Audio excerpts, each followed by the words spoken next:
भगवान विष्णु और भगवान शिव एक ही कैसे हैं और छाया सीता छाया राधा का अर्थ क्या है।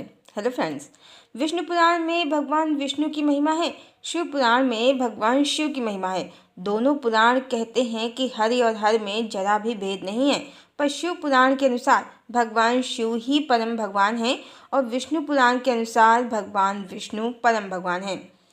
और जो ईश्वर का तत्व नहीं जानते हैं तो वो भेद बुद्धि करने लगते हैं। अपने आराध्य को बड़ा बताने के चक्कर में अपने ही आराध्य के दूसरे रूप को छोटा बताने लगते हैं, पर सत्य तो इससे बिल्कुल अलग है। हम अलग अलग वीडियोस में पहले ही बता चुके हैं कि ईश्वर एक ही है, जो परम चेतना है, जो सुप्रीम है, वो एक ही है, कई ईश्वर नहीं हैं। फिर विष्णु और शिव दो क्यों हैं? क्योंकि हम ईश्वर का सत्य स्वीकार करना नहीं चाहते।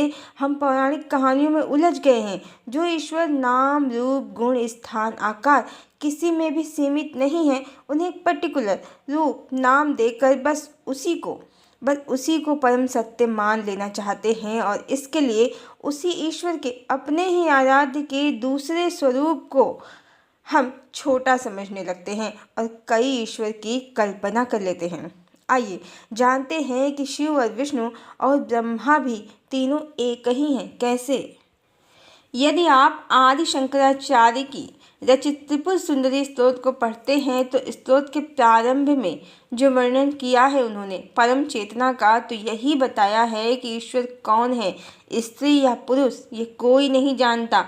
और जो समस्त संसार की संचालन शक्ति है वो देवी त्रिपुर सुंदरी हैं, जिनका शक्ति रूप शिव को संहार की शक्ति प्रदान करता है और हरि अर्थात विष्णु को पालन की शक्ति, जिनका लक्ष्मी रूप प्रदान करता है, और जिनका ब्रह्माणी रूप ब्रह्मा को सृजन की शक्ति प्रदान करता है। इस तरह इतना तो स्पष्ट है कि एक ही परम शक्ति है, संसार की परम चेतना है, जो वो देवी त्रिपुर सुंदरी हैं। उनमें देवी के तीनों स्वरूप सम्मिलित हैं, जिसे गायत्री भी कहते हैं। ये एक ही देवी हैं, तीन स्वरूपों वाली। अब ब्रह्मा विष्णु और महेश परम ब्रह्म के तीन स्वरूप हैं, जो देवी से शक्तिमान हैं। देवी के तीन पति थोड़े ही हैं, एक ही पति हैं, परम ब्रह्म परमात्मा। उन्हीं का संहार करता रूप शिव है, जिसमें समस्त सृष्टि लय होती है, और उन्हीं का पालन करता रूप और सर्वव्यापी रूप विष्णु है। विष्णु का अर्थ ही है जो अणु अणु में व्याप्त है, सर्वव्यापी है, सर्वत्र है, और जिनका सृजन रूप ब्रह्मा है। अब पौराणिक कहानियों में और टीवी सीरियल्स में इन्हें एक दूसरे से बात करते अलग अलग चरित्र दिखाते हैं, पर वस्तु स्थिति टीवी सीरियल्स और पौराणिक कहानियों से सर्वथा भिन्न है। यदि आध्यात्म से जाने, वेदों और उपनिषदों से जाने, तो वहाँ एक ही परम चेतना को परमात्मा बताया गया है, जो समस्त जगत का कारण है। इसीलिए भगवान श्री कृष्ण ने श्रीमद् भगवद गीता में स्वयं को काल और महाकाल कहा है। उन्होंने अर्जुन से कहा है कि यदि तू विपक्ष में खड़े शत्रुओं को नहीं भी मारेगा तो भी ये नहीं रहेंगे, क्योंकि मेरे द्वारा पहले से ही मारे हुए हैं। मैं इस समय लोगों को नष्ट करने के लिए बढ़ा हुआ महाकाल हूँ। और उन्होंने ये भी कहा अर्जुन से कि तू मुझ में समस्त जगत को देख, मुझ में ब्रह्मा को देख, एकादश रुद्रों को देख। इसका अर्थ ये बिल्कुल भी नहीं है कि रुद्र कोई अलग से देव है, बल्कि यहाँ भगवान के कहने का अर्थ यही है कि मैं ही ब्रह्मा भी हूँ, रुद्र भी हूँ और समस्त जगत भी हूँ। यहाँ भी ईश्वर ने अपने एक रूपता को बताया है। उन्होंने स्वयं को परम ब्रह्म परमात्मा तो बताया ही है श्रीमद् भगवद गीता में। इस तरह श्री कृष्ण ब्रह्मा भी हैं, विष्णु भी हैं, शिव भी हैं, और शिव और विष्णु एक ही हैं, परमात्मा एक ही हैं। आपने जितने भी अवतार सुने हैं सब भगवान विष्णु के हैं। ना तो शिव अवतरित होते हैं और ना ही ब्रह्मा, कारण ब्रह्मा भगवान का सृजन रूप है। शिशु को पालन करता माँ तो दिखती है, पर जब वो गर्भ में होता है तो उसे माँ का स्वरूप कहाँ पता है। और मृत्यु के बाद जो चेतना शिव में विलीन हो जाती है, वो किसी को उनका स्वरूप बताने के लिए संसार में बिना जन्म लिए नहीं आ सकती। और जन्म लेने पर हरि की माया से जीव को परमात्मा का सत्य स्वरूप कहाँ याद रहता है। इस तरह परमात्मा तो एक ही हैं, पर जब वो अवतार लेते हैं तो उन्हें हम विष्णु कहते हैं। पर शिव और विष्णु बिल्कुल उसी तरह हैं जैसे आपका फ़ोन बिना सॉफ्टवेयर के किसी काम का नहीं है।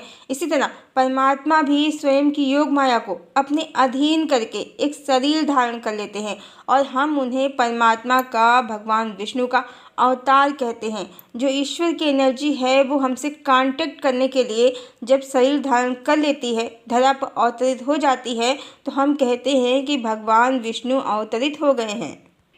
अन्यथा वो हैं तो शिव ही, एनर्जी ही, चेतना ही। इसीलिए जब पौराणिक कहानियों में शिव पार्वती को भगवान राम की, कृष्ण की कहानी सुनाते हैं तो इसका ये अर्थ बिल्कुल भी नहीं है कि दो ईश्वर हैं, बल्कि इसका ये अर्थ है कि जो शिव निराकार हैं, अपनी शक्ति के साथ वो स्वयं के ही साकार रूप का गुणगान कर रहे हैं। अपनी ही कहानी वो अपनी देवी को सुना रहे हैं और अक्सर देवी प्रश्न पूछती रहती हैं और भगवान उनके प्रश्नों का उत्तर देते रहते हैं, कहानी सुनाते रहते हैं। ऐसा इसीलिए क्योंकि ईश्वर का स्त्री स्वरूप अधिक से अधिक अपना और अपने पति का गुणगान, उनकी महिमा सुनने को व्याकुल रहता है, आतुर रहता है। हर स्त्री को अपनी प्रेम कहानी, अपने पति की बड़ाई बड़ी अच्छी लगती है। यही जो परमेश्वरी हैं उनका भी स्वभाव है और हर पति को अपनी पत्नी को प्रसन्न करना बड़ा अच्छा लगता है। यही जो परमेश्वर हैं उनका भी स्वभाव है। आइए अब छाया सीता और छाया राधा का क्या अर्थ है, क्या रहस्य है, ये भी जान लेते हैं। रामायण की कहानी में आपने सुना होगा कि छाया की सीता या माया की सीता को रावण हरण करके ले गया था, वास्तविक सीता को नहीं। पर अयोध्या की प्रजा इस सत्य को नहीं जानती थी क्या, जो देवी के चरित्र पर संदेह किया और देवी को राम से दूर होना पड़ा। और इसी तरह कहानी सुनने को मिलती है कि द्वापर में राधा जी ने अपनी छाया का निर्माण किया और वो अंतर्ध्यान हो गई और इसी छाया से रायन का विवाह हुआ। ये सब कहानियाँ सत्य तो बताती हैं पर पूर्ण सत्य नहीं, क्योंकि ये कहानियाँ जब लिखी गई हैं, बताई गई हैं, तब चेतना का सत्य आज जो लोगों को पता है वो नहीं पता था। आज समाज में ट्विन फ्लेम का कॉन्सेप्ट है जो तब नहीं था। इतना तो सभी जानते हैं कि संसार मिथ्या है, माया का है।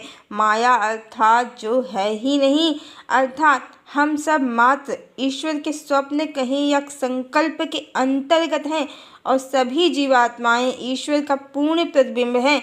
प्रतिबिंब क्या होता है? छाया। प्रतिबिंब छाया होती है। हम सब परमात्मा के क्लोन हैं, छाया हैं और हमारा सत्य स्वरूप परमात्मा है। जो अपना सत्य स्वरूप जान जाता है तो वो मुक्त भी हो जाता है। पर परमात्मा तो पहले से ही मुक्त हैं। वो मात्र धर्म की स्थापना के लिए इस माया के संसार में अपने स्वयं के स्वप्न में अवतरित होते हैं और इसीलिए भगवान ने श्रीमद् भगवत गीता में अर्जुन से कहा है कि मैं अपनी योग माया को स्वयं के अधीन करके अवतरित होता हूँ। अर्थात परमात्मा कहीं या विष्णु भगवान जो योग निद्रा में लीन हैं वो भगवान अपने ही स्वप्न में अवतरित हो जाते हैं।